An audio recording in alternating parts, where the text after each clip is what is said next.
വിശുദ്ധ മത്തായിയുടെ സുവിശേഷം അധ്യായം 24, 15 മുതൽ 28 വരെയുള്ള തിരുവചന ഭാഗമാണ് നാം ധ്യാന വിഷയമാക്കുക.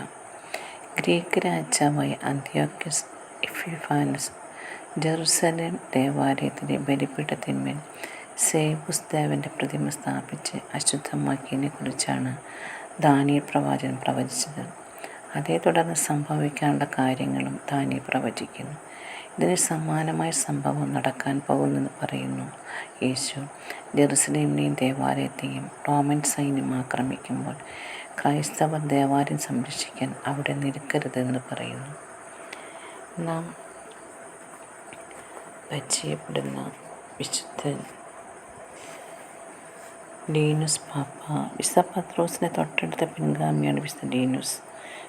12 വർഷം പാപ്പസ്ഥാനം വഹിച്ചു. സഭയ്ക്ക് വേണ്ടി ലീനുസ് സഹിച്ചിട്ടുള്ള കഷ്ടതകളെ പരിഗണിച്ച് അദ്ദേഹത്തെ രക്തസാക്ഷിയായിട്ടാണ് പഞ്ചാംഗങ്ങൾ എണ്ണുന്നത്. എല്ലാവർക്കും നല്ലൊരു ദിവസം ആശംസിക്കുന്നു. God bless you.